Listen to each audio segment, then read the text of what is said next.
lecture number 3, the straight line, exercise 2.1. Last lecture में जो हमने डिस्कस किया था वो question number 6 and 7, question number 6 तक. Today we discuss question number 7. Now start the lecture. Question number 7.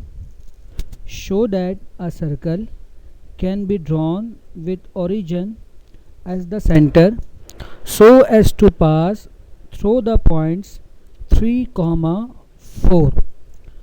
Given points minus 3, 4, minus 4, 3, 5, 0 and 2 square root of 5, square root of 5. ठीक है, हमें इस सवाल में प्रूव ये करने कह रहा है कि प्रूव करो कि एक सर्कल जो है, सर्कल इन चारों पॉइंट से क्या हो रहा है, पास हो रहा है. और सर्कल का जो सेंटर है वो सेंटर डिपेंड करता है या लाई करता है ओरिजिन पर. ठीक है, तो इस क्वेश्चन को हम किस तरह डील करेंगे. तो सबसे पहले आप क्या करो, सपोज करो कि suppose that point A, point B, point C and point D.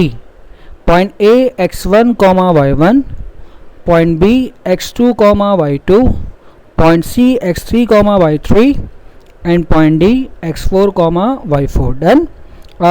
Point 1 is equal to 3, 4. Point 2 is equal to minus 4, 3. Point 3 is equal to 5, 0 and last point 2 square root of 5, square root of 5. Done है. तो हम suppose कर लेते हैं कि हमें इस सवाल में क्या गिवन है कि जो सेंटर है वो लाई करता है कहाँ पर, ओरिजिन पर. तो सपोज करते हैं हम कि नाउ वी सपोज कि centre O x y is equal to 0, 0. We know that the origin point is 0, 0. हम ये जानते हैं कि जो ओरिजिन पॉइंट होता है वो क्या होता है, 0, 0 होता है. then be the center of the circle. done. अच्छा, अब हम ये जानते हैं कि अगर हम कहते हैं कि if the circle passes through the given points A, B, C and D must satisfy. आप ये जानते हो कि सर्कल में हर एक पॉइंट पर जो रेडियस होता है वो क्या होता है, इक्वल होता है. यानी कि ओरिजिन से लेकर किसी भी पॉइंट तक का फासला वो हमेशा क्या होगा, इक्वल होगा. तो अगर ये सर्कल इन चारों पॉइंट से क्या हो रहा है, पास हो रहा है, तो लाजमी क्या है, इन चारों पॉइंट का डिस्टेंस ओरिजिन से क्या होना चाहिए, सेम होना चाहिए. तो हम क्या कहेंगे कि अगर सर्कल यानी कि if the circle passes through the given points A, B, C and D must satisfy. यानी कि ओ से लेकर ए डिस्टेंस बराबर होगा, ओ से लेकर बी डिस्टेंस बराबर है, ओ से लेकर सी डिस्टेंस एंड ओ से लेकर डी डिस्टेंस. ठीक है, तो इसे हम चेक करते हैं. तो इसके लिए चेक करने के लिए हम क्या करेंगे, यूजिंग डिस्टेंस फार्मूला. तो सबसे पहले हम डिस्कस करेंगे O टू A. डन है. तो हम जानते हैं O हमारा कौन सा पॉइंट है, x, y और A हमारा कौन सा पॉइंट है, x1, y1. तो ये पॉइंट क्या बनेगा हमारा, x1 माइनस x और y1 माइनस y. डन है. और फिर हम क्या करेंगे, वैल्यू को सब्स्टिट्यूट करके जिसका हमें फाइनली आंसर मिल रहा है वो क्या मिल रहा है, 5 यूनिट्स. डन है. सिमिलरली फिर हम क्या फाइंड करेंगे, O टू B.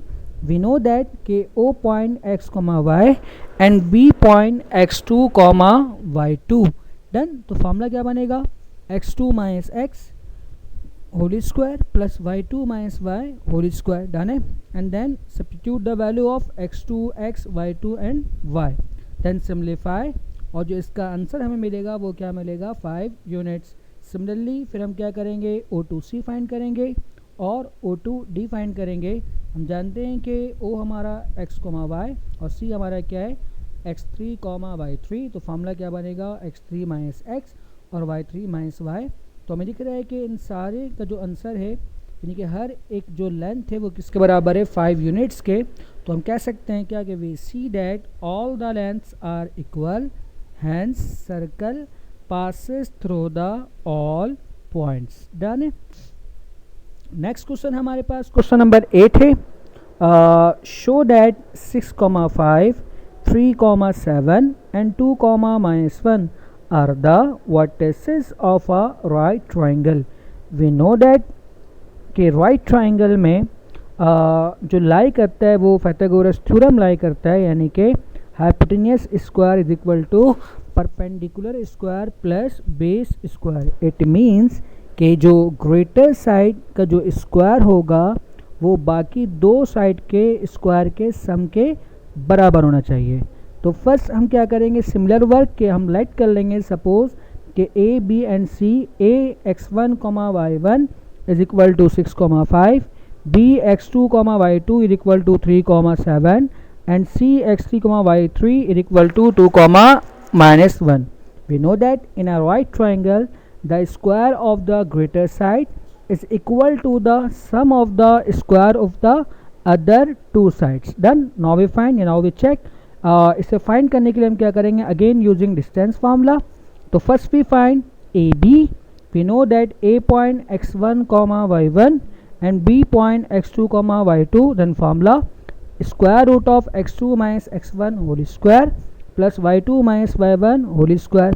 और फिर इसके बाद हम क्या करेंगे, इसकी वैल्यू को सब्स्टिट्यूट करने के बाद हमें जो आंसर मिलता है, यानी कि length of A B is equal to square root of 13 units, यानी कि हमें यहाँ पर इनका स्क्वायर चाहिए। तो यहाँ पर हम क्या करेंगे, स्क्वायरिंग ऑन बोथ साइड, यानी कि is equal to 13 units. Similarly फिर हम क्या करेंगे, यहाँ पर बी सी फाइंड करेंगे और बी सी के जो हमारा आंसर आ रहा है वो क्या आ रहा है, स्क्वायर रूट ऑफ 65। अगेन हमें चूँकि इसका स्क्वायर चाहिए तो हम क्या करेंगे, स्क्वायरिंग ऑन बोथ साइड, यानी कि 65 यूनिट्स। डन। एंड देन फिर लास्टली हम क्या फाइंड करेंगे, डिस्टेंस ऑफ ए टू सी, यानी कि लेंथ ऑफ ए टू सी। तो ए हमारा कौन सा पॉइंट है, x1, y1 और सी हमारा कौन सा पॉइंट है, x3, y3। तो हमें आंसर क्या मिलता है, x3 माइनस x1 का whole square plus y3 minus y1 whole square. और फिर इसकी वैल्यू को सब्स्टिट्यूट करने के बाद जो हमें आंसर मिलता है वो क्या मिलता है, square root of 52, then squaring on both sides, it means 52 units. और हमें दिख रहा है कि वी सी दैट कि बी सी का स्क्वायर बराबर है किसके, A C square plus A B square. इसका मतलब ये पाइथागोरस थ्योरम को अप्लाई होता है। इसका मतलब क्या है कि hence the given vertices are the vertices of the right triangle. Done है। Last question, question number 11, show that -8, -3, -2, 6 and 2, -4 are the vertices of a parallelogram. We know that in a parallelogram the opposite sides are equal in length, यानी कि parallelogram में हम जानते हैं कि जो इनका अपोजिट साइड्स होता है वो क्या होता है, इक्वल होता है। ठीक है, तो अगेन सिमिलर वर्क हमें क्या करना है, पॉइंट को हम सपोज कर लेंगे। 4 पॉइंट हमें गिवन है। तो first point x1, y1, second point x2, y2 and then x3, y3 and x4, y4। Done. यानी कि point A -8, -3, point B -2, 6, point C 8, 5 and D 2, -4। हम सपोज करते हैं कि AB, BC, CD and AD are the length of this sides. Done. Then in parallelogram the opposite sides are equal in length. Now we check or now we find. Again find करने के लिए हम क्या करेंगे, by using distance formula कि d is equal to square root of x2 minus x1 whole square plus y2 minus y1 whole square.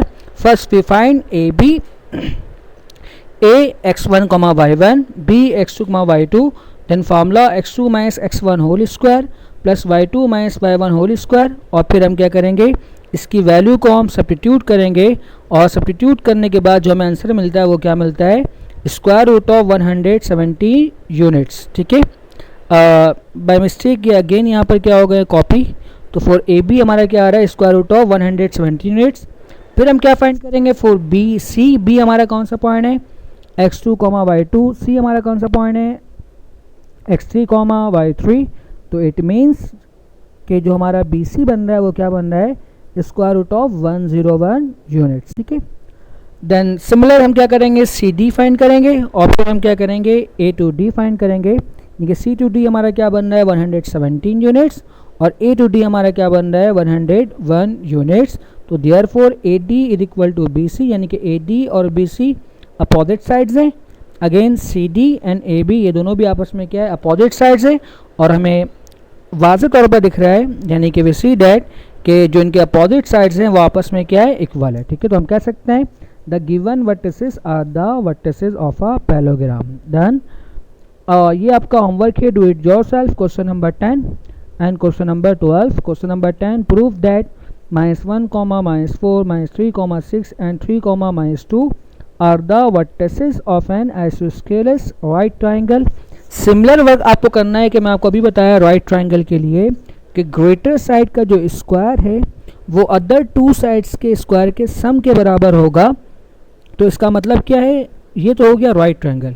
अच्छा, isosceles right triangle क्या होते हैं, बिल्कुल सिमिलर वर्क है, बट जो अदर टू साइड्स हैं उनका लेंथ भी आपस में क्या होगा, सेम होगा। ठीक है, तो इसका मतलब क्या होगा, अगर दो लेंथ सेम है और एक लार्जर साइड है तो ये हमारा क्या होगा, आइसोस्केलस राइट ट्राइंगल। आप बिल्कुल सिमिलर वर्क करोगे राइट ट्राइंगल वाले, आपको दिखेगा जो अदर टू साइड्स हैं वो क्या होंगे, सेम होंगे, और उनका स्क्वायर का सम किसके बराबर होगा, लार्जर साइड के स्क्वायर के सम के। ठीक है, और लास्ट क्वेश्चन आपका क्या है, क्वेश्चन नंबर 12 के show that the points 0, -1, 2, 1, 0, 3 and -2, 1 are the vertices of a square. इसका मतलब क्या है कि इनके चारों साइड आपस में क्या होंगे, बराबर होंगे। उम्मीद करता हूँ कि आज का लेक्चर आपको समझ में आया होगा। वीडियो देखने के लिए शुक्रिया। आप इस वीडियो को देखें और फिर होमवर्क बनाकर मुझको सेंड करें। अल्लाह हाफिज़।